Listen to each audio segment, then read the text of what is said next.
Good morning, guys. It's 4:30 a.m. and it is our last day.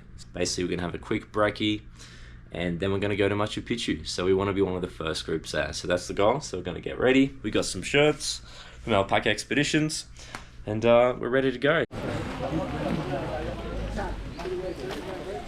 Just took the bus up here, and we're about to head in through the official entry.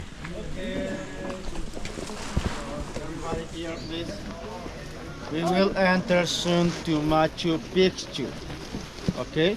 As I told you last night, we don't have toilets inside. This is the last chance for you to use the toilet. O sea, están generando bastante. Más o menos. No tiene huevo. Early bird's getting the worm.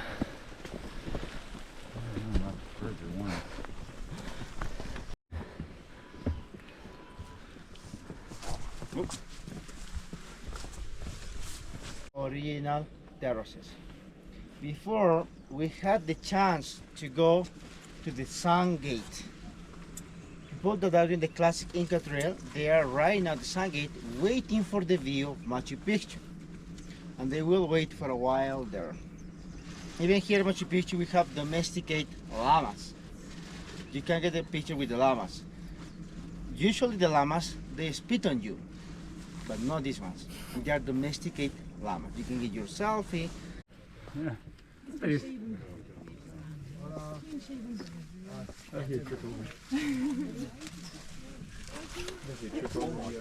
I'll just scratch this with a beautiful view. I like the color.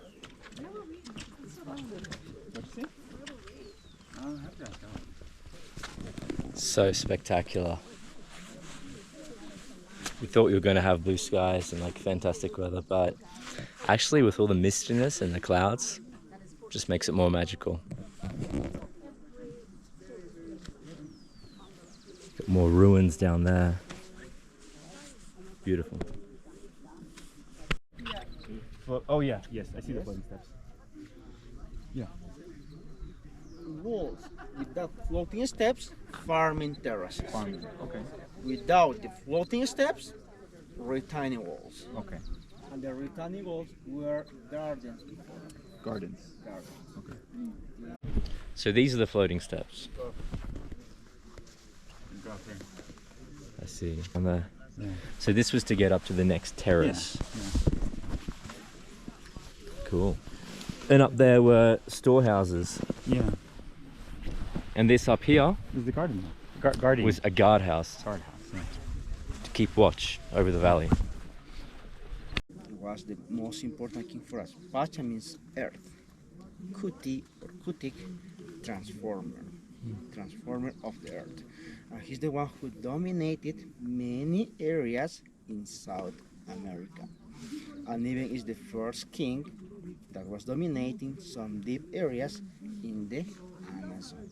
That's why when he was dominating some deep areas in the Amazon, he decided to look for the second capital of the Inca government. And this started in the 15th century. In the 1420s, he sent some explorers to find the best location to build the second capital of the Inca government. And by a little trail, they arrived at this batholith, this big boulder that the size is more than 1,000 meters. Just one piece of rock, 1,000 meters. When they arrived here, they got the water from Machu Picchu mountain. As I told you, we have 3 springs here at Machu Picchu. The first advantage from them. Then, when they arrived to this area, they saw quarries, stone quarries. The second advantage. And after that, they decided to clear up all these mountains to get the rock, solid rock here.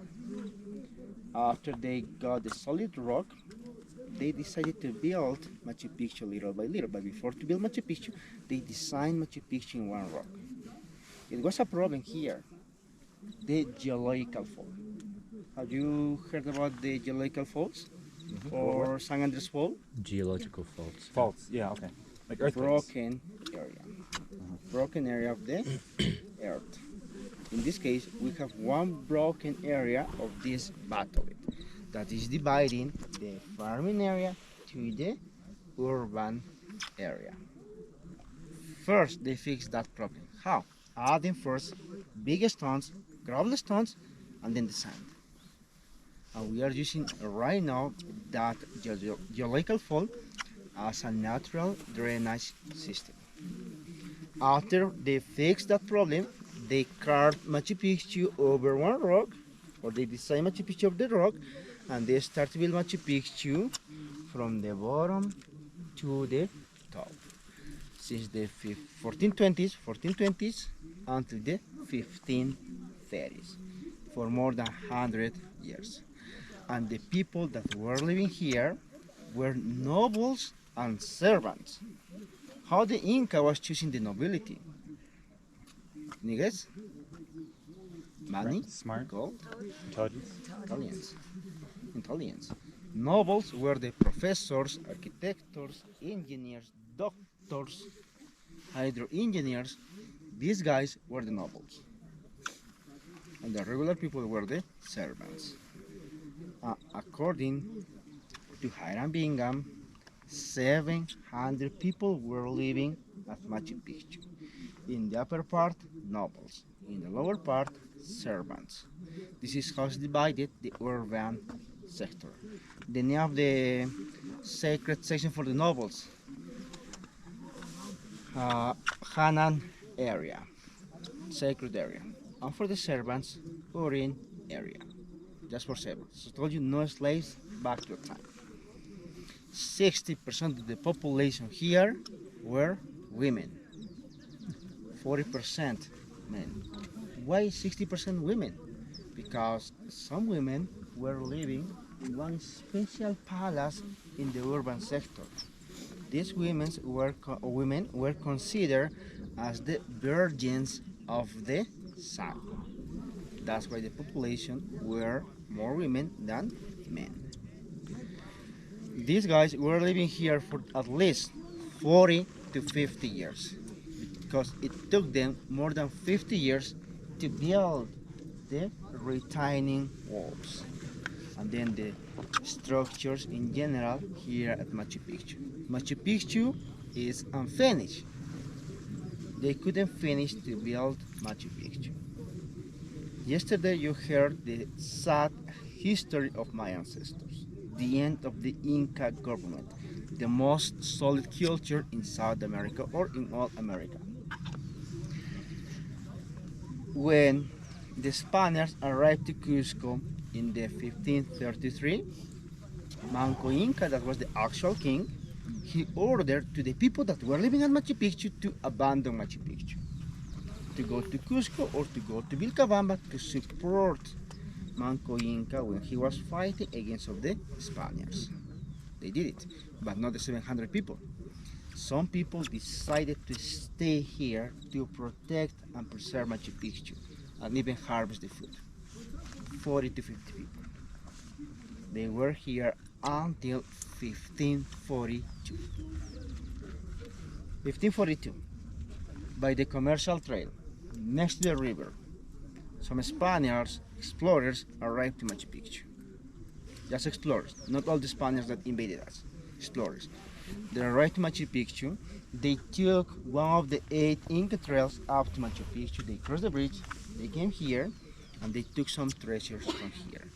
But they saw just some few people here. And they said, okay, these people will abandon that place for sure, and the grass is gonna overground or grow there, and it's gonna cover all the city. So, okay, we don't care that place.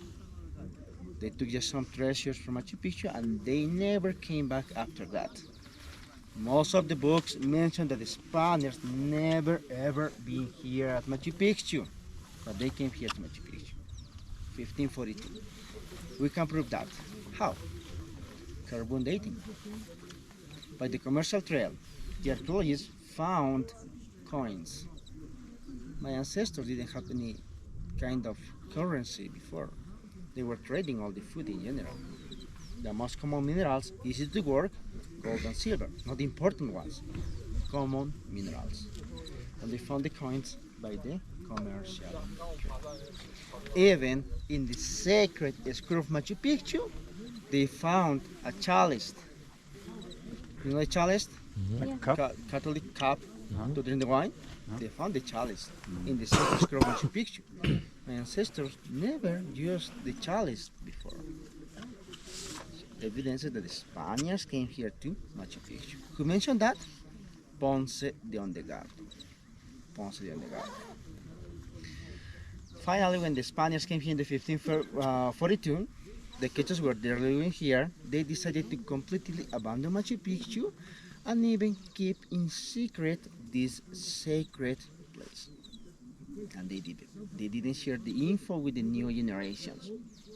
Then the bushes, trees, they overgrow here and cover all Machu Picchu. Hiram Bingham III. He went to Chile. He was doing some speeches in Chile in some universities, and the students gave to him a present book. In the book, the author mentioned the lost city of the Incas, El Paititi, El Dorado, the golden city of the Incas. He decided to find the city, and he came to Peru on 1908. Hiram Bingham actually mentioned to all the world that his first time here at Machu Picchu was on July 24th, 1911. But the locals took notes of the dates. It's not in the books. You won't find this information in the books. But he came here for the first time on 1908. Second time, 1909. He took treasures from Machu Picchu, gold and silver, to the United States.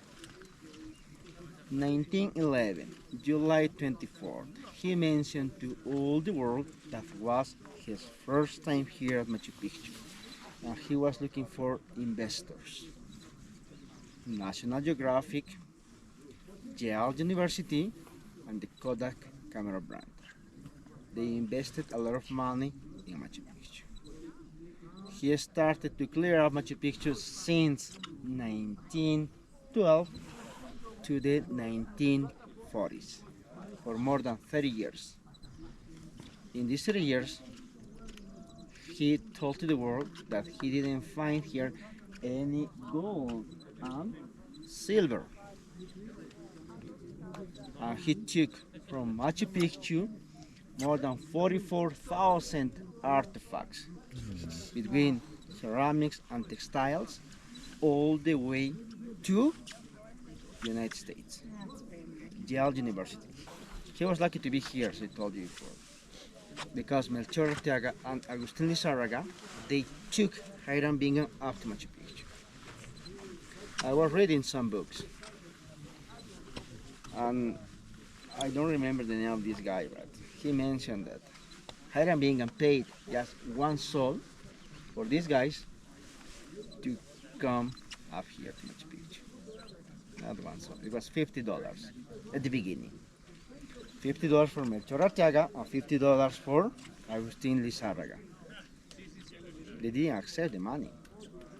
But then they got drunk because they were drinking the local bar. They got drunk and they accepted $100 for each person.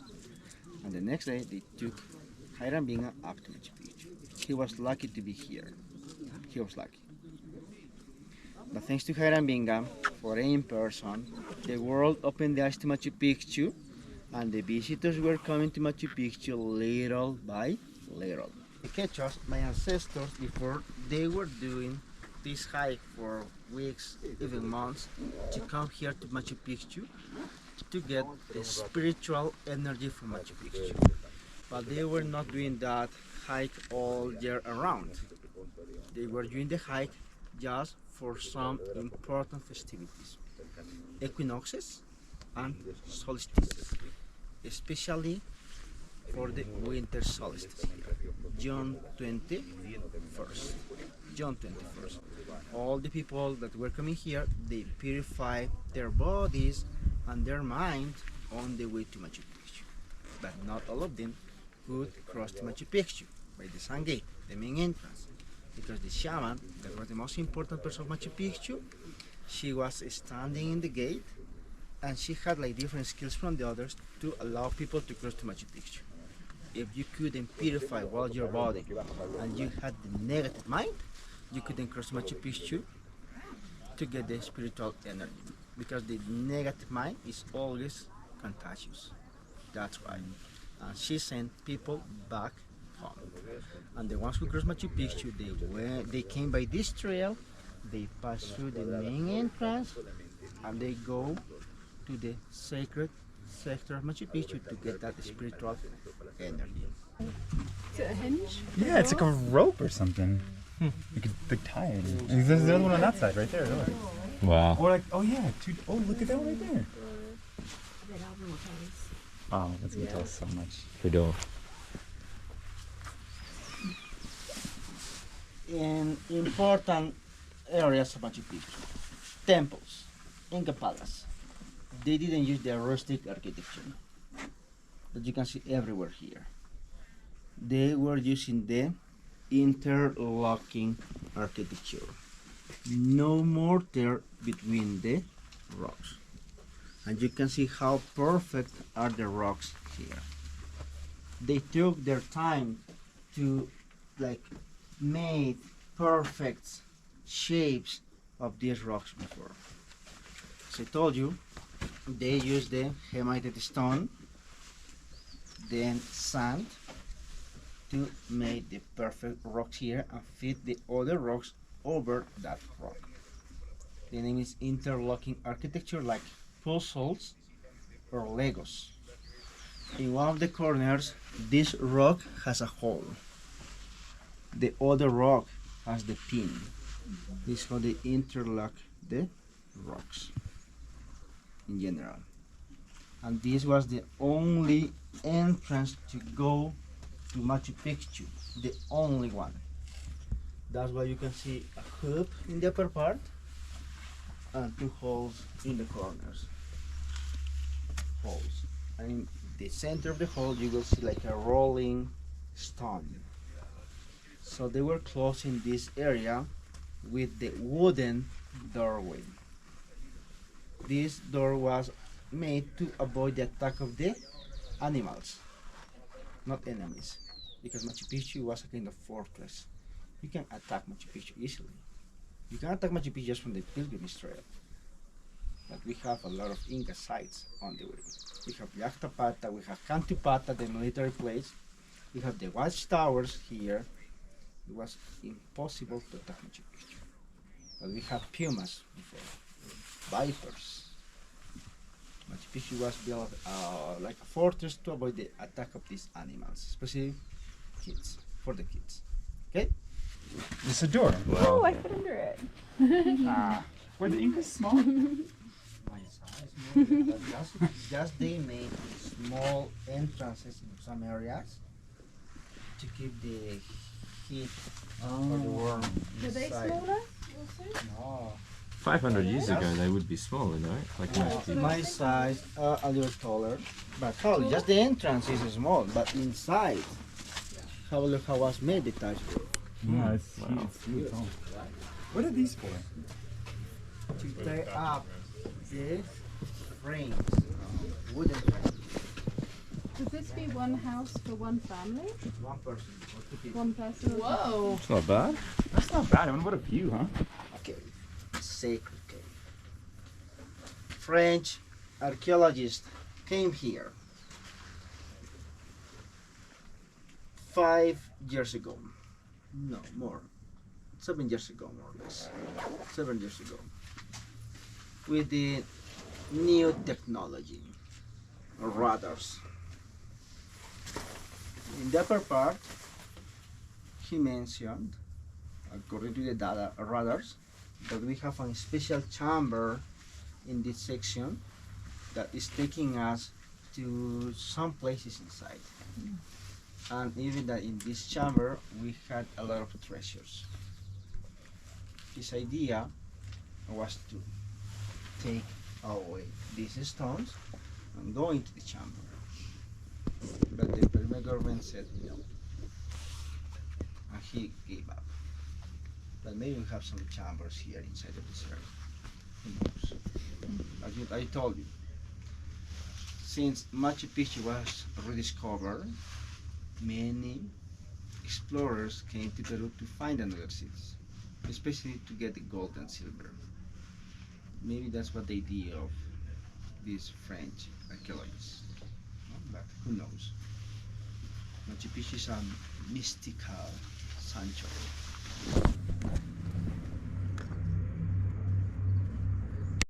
That is the Temple of the Sun. It's the only semicircular place that was finished at Machu Picchu.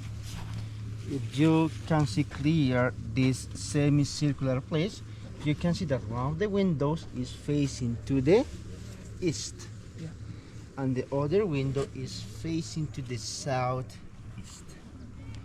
They saw in the Temple of the Sun the rotation of the earth around the sun, winter solstice and summer solstice. The lights of the sun on June 21st and December 22nd are going straight to the windows. And in that bedrock of the mountain, if you can see like a kind of corners, the shape of the window was like facing or projecting to the corners, and they knew about the good agricultural year and regular year and bad year to grow the food due to the corners in that temple. Even they knew the best time to harvest the food. As I told you, the only semicircular place finished here. They were building another one in the west side for the sunsets. If you notice, all the Inca center of Machu Picchu is facing to the east. Even the graves that were rediscovered in the road were facing to the east. And as you know, the bodies were buried in the fetal position before. Cliff of the mountains facing to the east. Okay? So next to the Temple of the Sun, you can see over there a room next to the glass. That room was the priest house. It means that the shaman, the most important person of Machu Picchu, was living there. And next to that place, you can see some other rooms that were the rooms for the students of the shaman or some noble people. But the shaman was the only one who took the staircases to go into the Temple of the Sun to do the Andean ceremonies.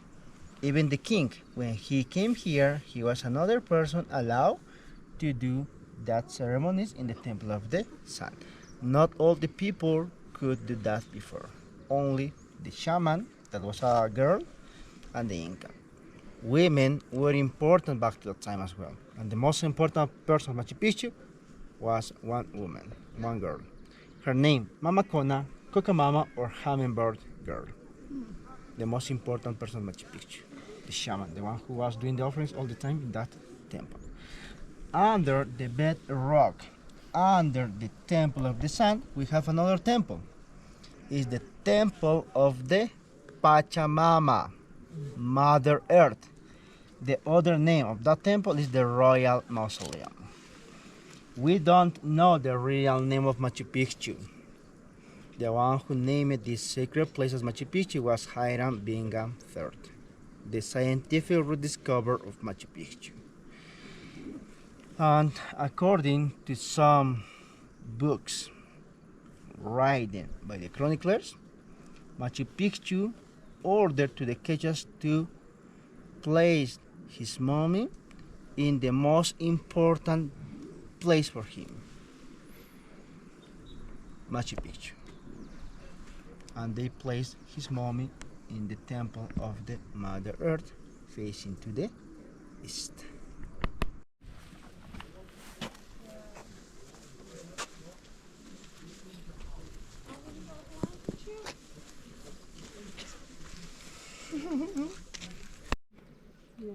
You can see the first tour guide there. That's the tour guide, Yes. the 8-year-old. 8-year-old child. Pablito Richarte. Pablito Richardo. And what Machu Okay. Picchu used to look Look at me, like please. originally. Now listen up to me. I'm gonna jump. I'm gonna sacrifice myself for you. Okay? Stop. Not funny. Alvin. Just here, I won't die. It was built the Inca Palace. That structure was part of the bedroom. Here we have the natural compass of Machu Picchu. If you have your compass, put it there. And you will see that it's showing us the 4 cardinal points. South, north, west, and east. If you go to the west and east in Peru, Amazon.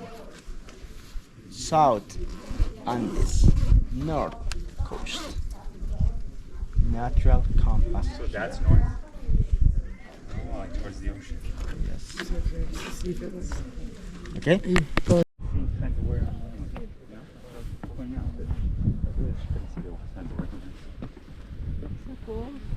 Maybe the other one's in his bag. So we're above the clouds.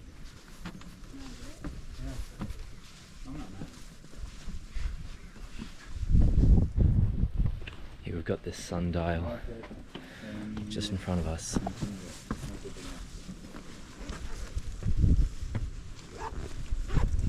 Oh, sundial. So what time is it, Valentin, according to the sundial? Well, what time is it right now? Almost 10. It's almost 10. Does that check out? It's 9. 1 hour off. Well, we have our skylight savings and all this other stuff, you know.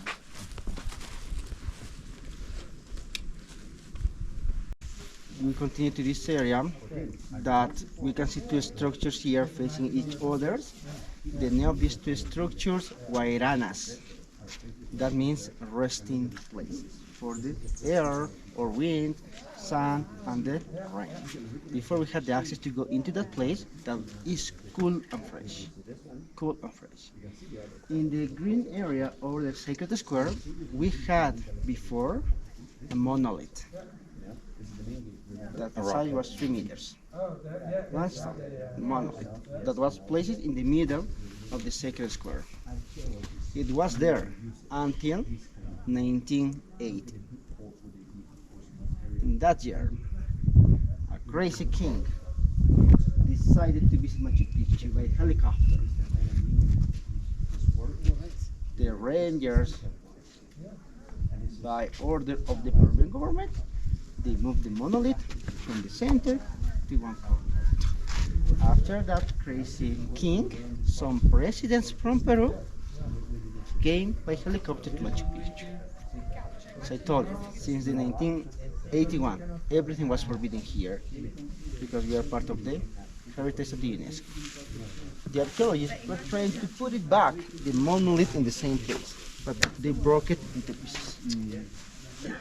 So over there you can see another sacred rock.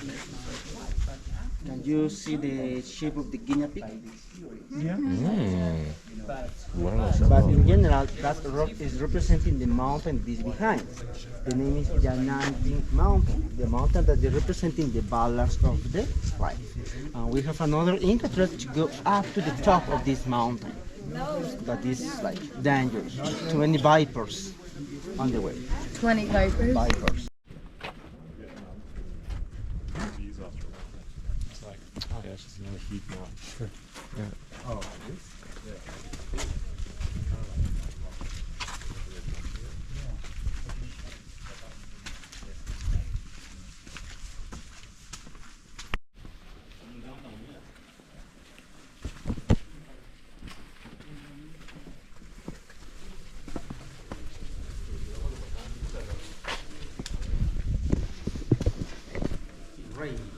Sí, señor. И сюда приехать как бы на отдых? Ну, как бы предполагался отпуск, но как бы наш пацан нас кинул. Oi, a tu ti spazan? Okay. We just met two girls from Belarus that lived in Poland and Lithuania. So Vitaly's speaking Russian and I'm speaking Polish. I zapomniałem jak się nazywacie. Jak masz na imię? Liena. Liena? Tak. Liliana i? Uliana. Uliana, okay, fajnie. Cool, wow, you never know who you're gonna meet on the road. Alvin said very, very. Well, that's it for our tour, guys. We just finished up here in Machu Picchu. Had an amazing time, amazing tour guide. Gracias. And now we're heading back down to the town of Aguas Calientes by bus. So I hope you guys enjoy this tour. I hope you guys enjoyed the last 5 days doing the Salkantay Trek together. I've had such an amazing time with Alpaca Expeditions. And yeah, I hope you get to watch through all the videos in this series. It's going to be so fun to edit this. And if you like it, like, subscribe, and I'll see you guys on the next adventure. Adios.